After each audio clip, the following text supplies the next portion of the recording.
Hello everyone, I'm Frank Garza with Lean Startup Company, and it's my pleasure to welcome you to the show. Today's topic is lean product development and choosing the right value proposition. And moderating the discussion is our own Lean Startup Company faculty member, Elliot Susel. Our guest is Senior Director of Growth at I Will Teach You to Be Rich, Lars Lofgren. And with that, I'll hand things off to Elliot. Hello and welcome, my friends, to this week's webcast. My name is Elliot Susel, Senior Faculty and Lead in Startup Company, and with me, we have the pleasure of speaking to Lars Lofgren, Director of Growth at I Will Teach You to Be Rich. Lars, welcome to the show. Super happy to be here. Thanks for inviting me, Elliot. All right. Today, we're going to be revisiting the topic of growth, and we're going to hit it from a couple different angles. We're going to explore how Lars has helped an organization get rid of their sort of rigid waterfall approach to product development in favor of something different. We'll explore some ways that you can learn about your product positioning, and then we'll get even more focused in on one specific technique, A/B testing. But before we get into any of that, Lars, tell us a little bit about this company, I Will Teach You to Be Rich. Many of our enterprise viewers have probably never heard of this company, or maybe they have. Tell us, what does I Will Teach You to Be Rich do, and how did you arrive there? Yeah, so it's I know it has a bit of a funny company name. It stands out for good and bad. But in a nutshell, what we do is we build online courses for people that helps them to achieve their dreams and improve their life in various ways. So we have courses on, how to start earning through freelancing, your first income on the side, which is a really big milestone for a lot of people. We have courses on how to find your dream job, how to start an online business, how to get better at copywriting, how to grow traffic, how to do customer research, all this type of stuff. And the whole goal, helping people improve and get to where they ultimately go using the right material and systems and helping them accelerate along that path as much as possible. And I got involved with the company about 3.5 years ago. So I've been here a little while now. Yeah. It's kind of a generation in tech startup timelines. But that's right. 3 years is a small eternity. Yeah, it is a small eternity. So, and it's been quite the adventure. But 3.5 years ago, before I joined this company, I was actually the head of marketing at Kissmetrics. So I was running growth over there, learned a lot from Heaton Shaw and Neil Patel.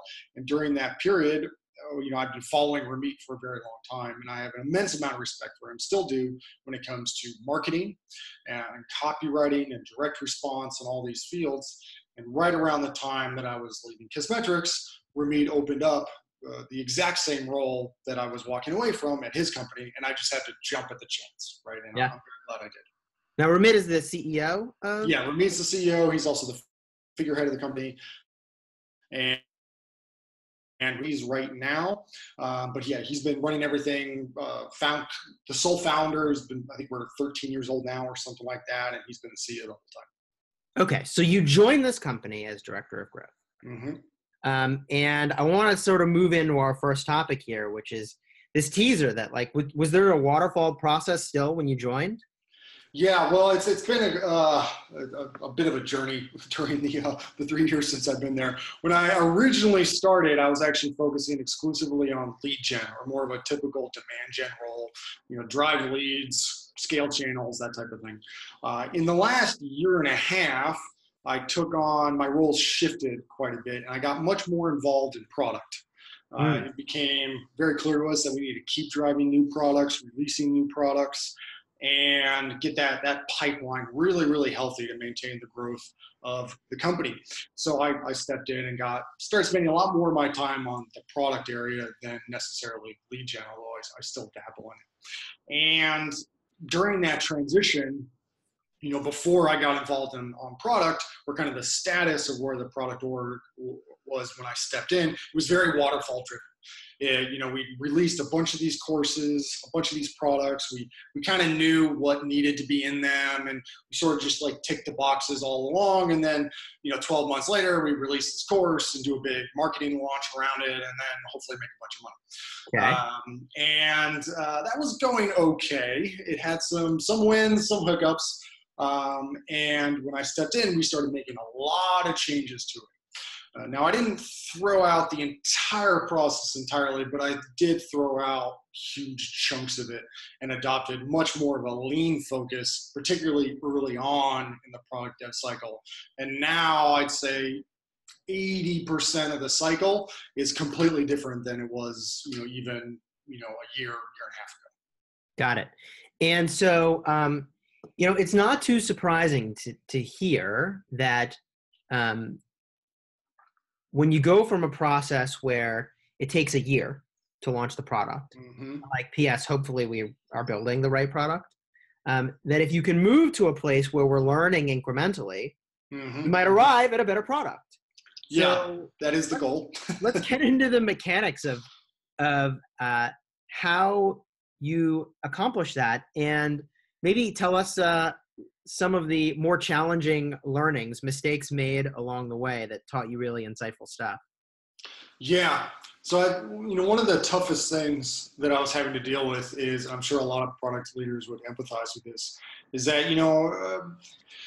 there's this, especially in the Lean Startup community, you're always advocating MVPs, and that's a great overall philosophy. But like once you go live, change your word, MVP. Anyway, go on. This keyword. When you go live with your main product, you still need a certain level of polish, right? It still needs to be finished. And especially once you've sort of been in the game for a while and you're not some scrappy startup that's just trying to get your initial few customers. Once you have a bit of a reputation and a brand and all this stuff, like it needs to be polished. You can't really de-scope the final product at all in order to get it out faster. So you have to come up with a lot of creative ways to get customer feedback during your product cycle, even before you go out with the full launch, right? You can't necessarily cycle or accelerate the full launch, but you start getting feedback, along the way. A lot of folks are probably very familiar with the typical methods, user testing and things like that. I think the thing that we did differently and still do and are continuing to push on really hard that I don't see a lot of product teams doing is we will spend the vast majority of our validation or our product cycle, literally half the cycle, is entirely devoted to what we call positioning, or not just the mock-ups or the outlines or the structure of this product that we're delivering, but it's literally how are we selling it? What is that core headline, that core value proposition that will tell people what they're going to get when they buy it? And if we get that single sentence right, the vast majority of the work is done for us, right? That's the single most important decision that we make. And even though we build courses and it might be slightly different, if I was to join a typical Silicon Valley tech team today, enterprise, startup, wherever it happens to be, now as a product manager or head of product, I would advocate very strongly to spend the bulk of that product cycle time getting that value proposition, even of a single feature, right. If I know how to sell it and if I know the market's more interested than anything else we could be building, everything gets so much easier, and it creates a huge margin of error on like the rest of those little decisions that come along the way in any product cycle. Now, let me jump in and ask a question, right? So getting the product positioning is really critical, right? And you mentioned the value proposition, which I like. How do you make sure you've got the right value proposition? How do you make sure that what you've chosen actually is working? And I'll add, before we jump down that line, which I really want to do, most product managers or product owners think their job is to manage like a development backlog, and they spend almost all their time and have no time a day to go do all the other stuff, right? And the thing that they need to be spending all of their time doing is making sure that what they are putting in that backlog is actually relevant. It's this very strange phenomena, right? So let's say we can carve out the time of day, even though this seems like it obviously should be a priority, to go do this kind of work. What do we do? How do we figure out that our positioning is right, wrong, or needs to be refined? Yeah, so I think that the biggest lesson that I've learned is to not trust my intuition at all. That's step one, right? Like whatever I think is the right answer is immediately going to be wrong. You realize this is the opposite of how most CEOs act. Yeah, I know. Whatever I think is the answer has to be right. Yeah, right? Like profoundly the opposite. At least when it comes to product and figuring out what other people want. Like there are, or at least I believe it is from the media, it certainly seems like there's folks that their intuition is a good reflection of the market and they can just follow their nose. There's always the cliche examples of Steve Jobs or Elon Musk and all these people that they just build what they want to build and then everyone loves it. And I'm sure there are some folks out there that are like that. I think they're very rare and exceptionally valuable and fortunate people, and I'm not one of them, right? Yeah, but even they make catastrophic mistakes. It's true, yeah. No one has 100% batting. Catastrophic mistakes. Yeah. Steve Jobs, I mean, not to pick on him, because, I mean, incredible stuff that Steve Jobs accomplished, but using that gut feel, he has led teams down directions that did not work. Yep. Well, his famed reality distortion field was able to accomplish some tremendous things. That's not a winning strategy, right? So certainly not for me anyway. So my batting average, whatever it is really terrible. I've come to accept that, and then I just build my processes and have my product development habits set up in a way to account for that. So I'm not relying on my intuition. Yeah. And so the first thing, and I've worked across like a lot of different markets, a bunch of different business models, a bunch of different companies at this point. And, one of the instincts that we all have, especially as we get more experience is, oh, I've seen this before. I've done marketing. I've done product before. I can just jump in and apply all the lessons that I've learned at previous companies and challenges and just dive right in. That has been a hard lesson for me. Every time I try to shortcut the process, I always get burned. So unless I've worked with an audience, a very specific audience, for a while and have a deep intuition for how those folks have been behaving, over several years, I always start with just blanket research. Who are these people? Who, we say our target market is this, and that internally. Is that true? I never take any of that stuff for granted. So usually, even though it sounds really basic, I always start with a pretty generic survey of some kind and just generic customer interviews. The kind of stuff that you do if you were trying to build a company or, you're running a startup for the very first time. Because, maybe the market shifted, since the last time the company really got a good intuition of their customers. Maybe their audience has shifted in some way. Maybe there's some conclusions about the customers that aren't quite correct. So until I've gotten hands-on, which is that basic market data of who these folks are and who we're talking to, I try not to make too many assumptions about what would work, right? So I go in with zero expectations and figure out who I'm talking to. Yeah. Who's the customer? Who's the customer? Pretty basic idea. Most people go the other way. Most people go profoundly the opposite direction. They say, here's my solution, right? And they never even try to work their way back to validating who the customer is, right? By going, okay, the solution solves this problem and these customers have that problem, right? But okay, so you start with the customer, which makes a ton of sense to me. Then what? Yeah, so this is a critical point where my process diverges from a lot of the best practices out there. Okay. And this is probably a result of, before I got involved in product, I had a deep background in, marketing, direct response, lead gen, A/B testing. That's where I sort of cut my teeth in my career. So I take a lot of those same lessons. And if I think back to those periods, a lot of my biggest wins were very counterintuitive, wins that I wouldn't have expected. And the reason I was able to find those wins is I had some sort of process to, the formal definition would be some sort of A/B testing method, but basically a way to put a couple different options in front of your market and to get them to tell you which one they like the most. Now, we all know in product that people are really bad at telling you what solutions they're going to like pay for and be most excited about. That's pretty standard. We all know that. Preach on. Yes. But there is a nuance to that, which is if you put something in front of them and ask them to rank which one they're most excited about, or, if you put something in front of them and ask them whether or not they buy it, people are a pretty good judge of whether or not it's going to tell you if it's good enough. So what we do, we've actually started calling them ranking surveys, because it's a fast, really easy way to get real data behind these different value propositions. Is after we do the generic surveys and get a feel for the audience, we'll go back to them and say, hey, we have 5, maybe 7 on the high end, 7 different options of value propositions around new features we're considering, new products that we're considering, whatever it may be. We'll put those all in a survey and we'll ask them, which one are you most excited about? Which one do you want us to build the most? And people are a pretty good judge of which one, like they can rank pretty easily.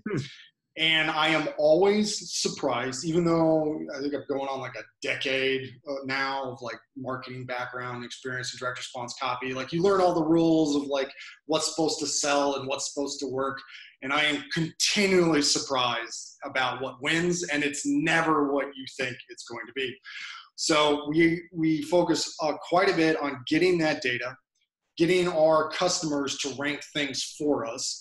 And then once they've done that, we follow the data, right? We go build that, right? So I find this to be really interesting, and I want to explore this style of test a little bit, because one of the things that we frequently try to accomplish with the Lean Startup methodology is to learn not what people say they will do, but to actually try to observe the behavior. Right? And the danger is that sometimes people say they'll do things that they don't actually do, right? So for instance, I love to look at New Year's resolutions, right? Like really good intention. People say like, yeah, I'm going to work out, 3 times a week or whatever. But the better measure of how much they're actually going to be working out is to look at historically what they've done. Hey, tell me about how many times have you worked out in the past? They might say, well, once a week, or, once every other week, right? So what I find interesting, though, is that you're using this other approach where you're showing them something that they're not actually committing to doing any of these things. They're just expressing what they're most interested in, and that's working. Yeah, it works really, really well. Now, we don't consider anything done until it's done. You don't really know if something's shipped until it's shipped, and it's gotten great feedback from the customers. So our process or our validation or lean process doesn't end there. There's a few more steps that we use, but that at least gets us in the right arena that we're pretty confident in. The other thing that we do now, this is very particular to our business model and our type of product. So, it's getting into more of like an MVP approach. But for us, our standard product is these giant, 6-8 week courses that kind of walk you through, how to accomplish this really big goal of yours. Well, that takes a lot of work to build something like that. Sure does. Yeah, hence the 12 months of production to get one of these things out the door. So before we really jump into that final version of the product, we start shipping some, really they are MVP versions of the product. So we'll drastically de-scope, and we'll release it on a limited basis. It would be similar to like an early access program or a soft launch that, a tech company might do or an enterprise might do. And for us, or what these MVP versions of the product specifically look like, is we will, instead of doing this giant 8-week course with dozens or hundreds of hours worth of video and professional recording and all this stuff, we will offer a 2-hour paid webinar to our audience, right? We'll still go over the same basic curriculum, some of the core tactics and lessons and material, but it's drastically de-scoped. We're talking a couple hours. It's limited, so we always limit the seats. It's not a free-for-all for all of our customers. For us, we'll typically do 10 or 20 seats at the most. We'll generally try to increase the price a little bit. beyond what we think we could get for the product. And, you know, we don't put nearly as much effort and polish into the product. It's all done live. There's nothing recorded. You know, we're working on slides the night before, trying to get everything finalized. It's also a good forcing function for the team, because now we have this hard deadline and we have to get this initial version of the product out the door for this small batch of customers. And there's a couple of things that we're able to validate and confirm during these kind of MVP versions of our products. The main thing that we're always looking for is, and this is kind of an intuitive feel, it's not really a hard metric, but it's how fast does it sell out? How fast are we able to sell those 20 seats? And you kind of have to skew this a little bit depending on how big your customer base is, how big your audience is. If you're smaller, then yeah, it's harder to sell these things out. But for us, we're pretty big at this point. So when we have the right offer, we can sell 20 seats for a paid webinar like that, right? It should be hotcakes. It should just go out the door. We should instantly sell out. And if we start to realize that we have to hustle to sell this thing, like we have to really put in a lot of work to sell that last 20th ticket to sell out, well, that's not going to bode well for the upcoming major product release. Yeah, we're putting work in now. It's not going to get any easier. And if we start to realize that things are more difficult than we expected, well, now we know that, okay, customers were telling us one thing, but their behavior and their wallets aren't necessarily following that prediction of theirs. So then we can reassess and nice direction if we need to. Nice. So I like that, because now you're getting at the actual behavior, and I love that you have some measurements, right? And you've done enough of these probably that you can compare to other products you've tried to market in this way and see how it goes. And I think that's pretty interesting. To me, I'd have to think about this a little more, but it sounds very similar to sort of the concierge style minimum viable product, where you don't have a final deck, you don't have final web pages, you don't have final anything, right? It's enough to start to do something, and a lot of it you're kind of winging as you go and doing manually what you might later automate. But first, let's see if it works. Is it worth building out further and automating? Yeah, I think you can do something very similar in a tech company. You can try to sell, a couple of upgrades, a couple of add-ons to a few customers. See if you can actually close those deals for a limited group of people. And if you're really trying to hustle for it and you have to put in a ton of backbreaking work to make it happen, the odds of that getting any easier when you release to all of your customers or your entire market, it's not going to get any easier after that. Yeah, well, I think we're broadly talking about the concept of finding product market fit.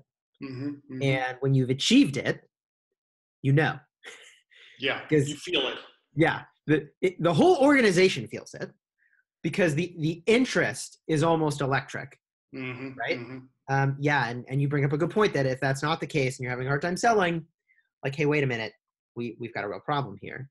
So what happens next? At this point, you declare victory and then build the whole thing, or is there more testing? Basically, there's a little bit more testing. And I think the important thing is, a lot of folks in product or tech are very familiar for agile, lean, don't do the waterfall method.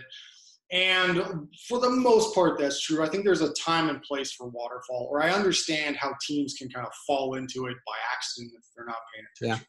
Because there are some serious advantages to it, because especially if you have a big product launch with hard deadlines, there are so many tasks that need to get done, and they just need to happen. There's QA checks. Well, look, if you're building a rocket ship, I don't want you to do that incrementally and then figure out halfway through that the engine's never going to work, right? There are things where waterfall does make sense. Exactly. Yeah. And for us, we definitely still use waterfall during kind of the last stage of our product development, when we're confident about the positioning and the value proposition. We have data that, yes, it's selling. We have actual credit cards to prove it. We already have a lot of the content, or at least at a high level, the core curriculum sort of figured out, and students are already getting really excited about that. At that point, we move into the final stage, which is 90% waterfall. We start writing all the scripts for the final version of the product. We start putting together all the PDFs. We go through a video shoot with our CEO and founder, Ramit. He approves all the final scripts. It's very much like a checklist process and a pretty rigid step-by-step through the final push before the product's done. Yeah. Now, there is a little validation that happens during that period. We'll take some of those final scripts and we'll invite a select few customers manually. There's no public option to sign up for anything like this.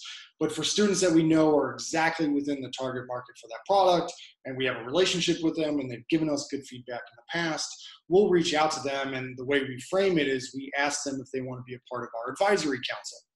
We slap a name on it and it sounds very official. All right, so it does sound very fancy. Yeah, really, it's just a group of students that have volunteered to give us feedback. Okay. But for those folks, what we'll do for us is, since we have these scripts and that basically ends up being the curriculum of the product, we'll ask them to review and read Google Doc versions of these scripts and leave comments.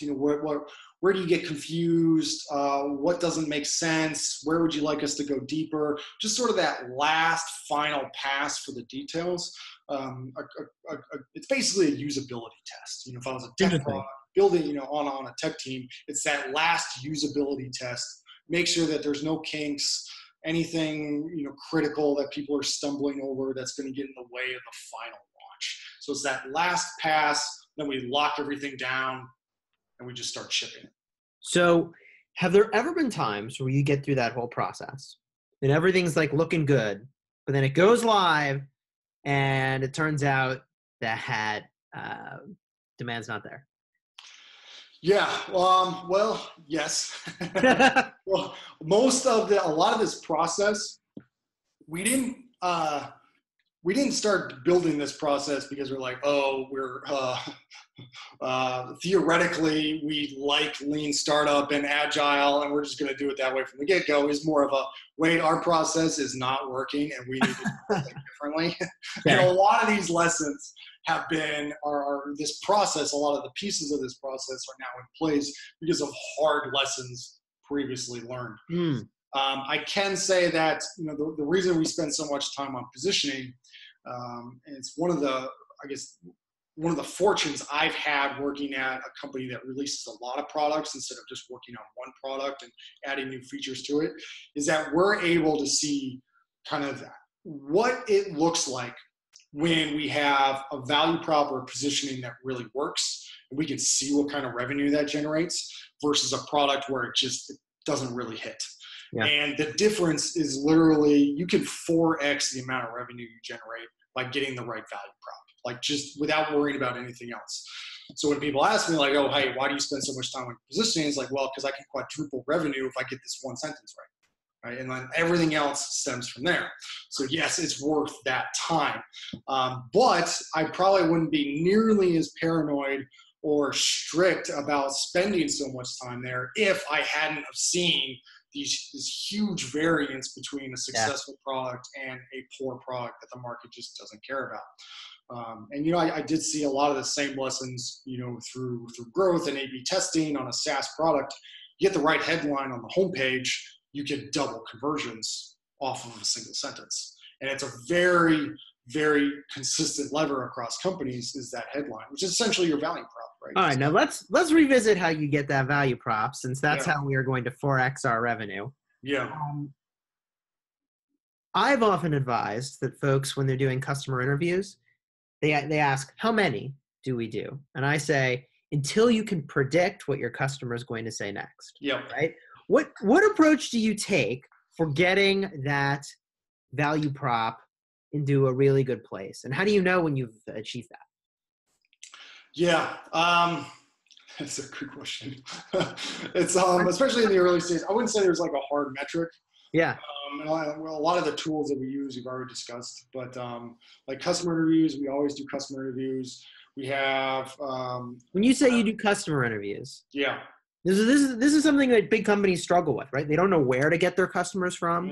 Often they may not even have like the processes internally. Yeah, what to ask and then how to analyze the results. Oh, yeah. Yeah.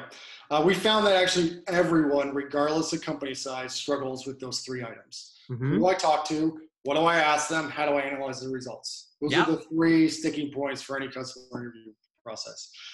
One, for the answers change as far as who to talk to, changes a little bit depending on the stage of the company. Obviously, if you are super early and you don't have an audience or a market yet, then yeah, you got to go hustle and scrape and find other groups to find people to talk to. Once you're an established company of really any size, honestly, the customer interviews are pretty easy. As far as finding people to do customer interviews, hit your customers and or hit your email list. Those are the easiest ways, and that's always where I start. Are you paying those people? Never. No incentives. Wow. So I've done so many customer interviews myself. My team has done literally hundreds, if not thousands of these things at this point. And I have never had a problem getting people to agree to a call. And I say there's probably two reasons for that. One is people are very willing to help, way more willing to help than you think they are. And 2, if you're having trouble scheduling calls, it's usually a problem with the copy on the email request. You know, it's some super corporate, like we're a research organization on behalf of this other company, and we're doing this. It's like this legalese almost email of, asking for an interview. Make it, basically ask an interview like you'd ask a friend for an interview, right? And just go to your email list, go to your customers. I know some companies have a bunch of regulation and you need to be careful, but that's fine. Go through those hoops. But find a group of folks you can email directly and say, hey, we're working on this new thing. I'd love to hear what you personally think about this and get your feedback. Would you be willing to jump on I prefer to do 60-minute calls, but even if you can only get 20, 30 minutes, you can still get a ton of insights. Yeah. This is interesting. When designing an experiment, I often am thinking about a couple levers. One is the amount of friction, high friction, low friction, like in getting to them to sort of do the desired behavior or see if they do the desired behavior. If I make it harder to do that behavior, right, it's a stronger signal. Yep. That I'm headed in the right direction. Whereas if I make it easier, opposite direction. And in this case, I mentioned that because when we talk about what customers you're talking to, with existing customers, it's probably more likely that they are going to be interested in your product or service if they've had a good experience with other stuff you've done. Yep. Right. So the takeaway there is, if even our super loyal, interested, engaged customers don't like this thing, ... maybe we're headed in the wrong direction. Yeah. Is that right? It's a good rule to follow. Yeah. Especially for a tech company where, lifetime value is really attractive. Customers are going to be around for a while. You don't want to negate new customers entirely because onboarding is one of the biggest critical levers, and it's easy to forget onboarding, which can really slow the growth of like a SaaS company or a consumer tech company down. Sure.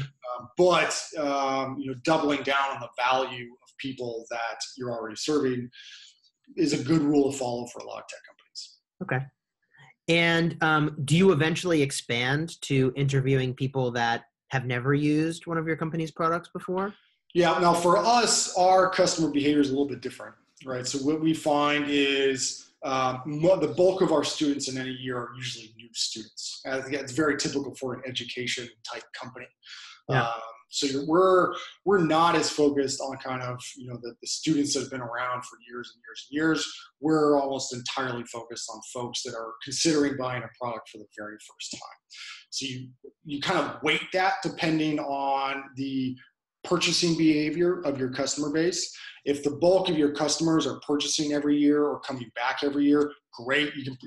You can spend a lot of time just going back to your customers over and over again. If most of your customers purchase 1 year and then they kind of don't come back, which a lot of business models, that's sort of how it works. And we're like 90% of them should be on new customers, right? The last part just broke up a little bit there. Say that last couple sentences again, if you don't mind. Yeah. So if the bulk of your customers come in and they're with you for 1 year and then they kind of move on, you're going to want to spend the bulk of your product development time on like 90% of it on new customers. And that's where your focus should go. Got it. Okay. So we have covered a ton of ground today.